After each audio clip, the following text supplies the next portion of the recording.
السلام علیکم ورحمۃ اللہ وبرکاتہ۔ بسم اللہ الرحمن الرحیم، نحمدہ ونصلی علی رسولہ الکریم، اما بعد۔ اللہ رب محمد صلی اللہ علیہ وسلم، نحن عباد محمد صلی اللہ علیہ وسلم۔ سامعین دی احتشام، آج براہین قاطیہ کی عبارت پر مختصر سی گفتگو کروں گا، بغور سماعت فرمائیے۔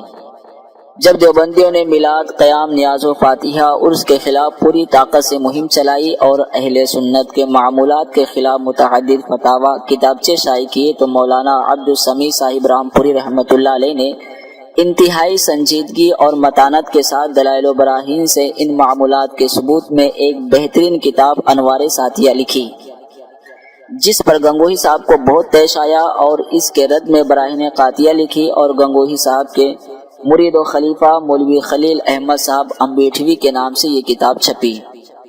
براہین قاطیہ کے تعلق سے تذکرۃ الرشید جلد دوم صفحہ نمبر 341 میں دیوبندیوں کے مورخ عاشق علی میرٹھی نے لکھا کہ براہین قاطیہ یہ انوار ساتھیہ کا جواب اور رد بدعات و تحقیق سنت میں وہ لاسانی کتاب ہے جس کو حضرت کے کمالات علمیہ و عملیہ کا مظہر کہیں تو بچا ہے۔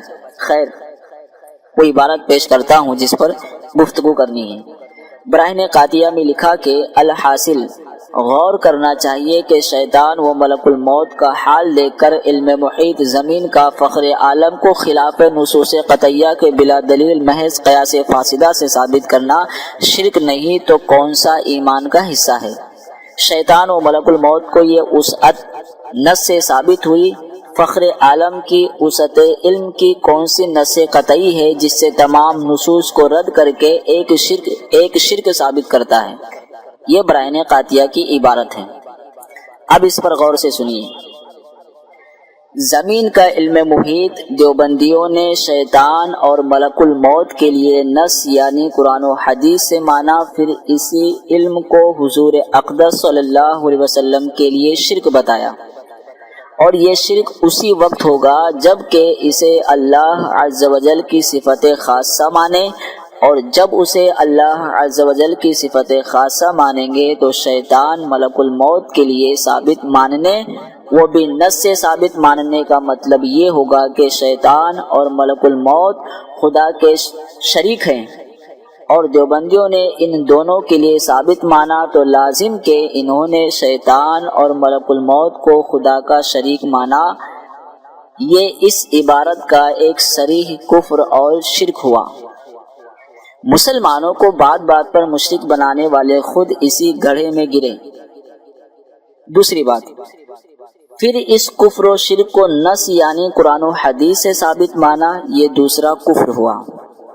سامعین دی احتشام اخیر میں ہے، شیطان اور ملک الموت کو یہ وسعت نص سے ثابت ہوئی، فخر عالم کی وسعت علم کون سی نص قطعی ہے جس سے تمام نصوص کو رد کر کے ایک شرک ثابت کرتا ہے؟ یعنی شیطان اور ملک الموت کے علم کی وسعت اور زیادتی نص یعنی قرآن و حدیث سے ثابت ہے، اس لیے شیطان و ملک الموت کا علم وسیع اور زیادہ ہے، مگر حضور اقدس صلی اللہ علیہ وسلم کے لیے وسعت علم یعنی علم کا زیادہ ہونا چونکہ نص قطعی سے ثابت نہیں اور نصوص قطعیہ کے خلاف ہے، اس لیے حضور صلی اللہ علیہ وسلم کے لیے وسعت علم ماننا شرک ہے۔ اس کا صحیح مطلب ہوا کہ حضور صلی اللہ علیہ وسلم کا علم زیادہ نہیں۔ اب دونوں کو ملائیے، شیطان اور ملک الموت کا علم زیادہ اور حضور صلی اللہ علیہ وسلم کا علم زیادہ نہیں، تو ثابت کہ شیطان کا علم حضور صلی اللہ علیہ وسلم کے علم سے زیادہ ہے، نعوذ باللہ من ذالک۔ اس براہین قاطیہ میں کچھ مزیدار باتیں ہیں، بغور سماعت فرمائیے۔ شیطان کی وسعت علم کے ثبوت کے لیے صرف نص پر قناعت کی گئی، صرف نص پر، مگر حضور صلی اللہ علیہ وسلم کی وسعت علم کے لیے صرف نص کو کافی نہیں مانا، نہیں جانا، نص سے قطعی کا مطالبہ کیا، نص سے قطعی کا مطالبہ کیا۔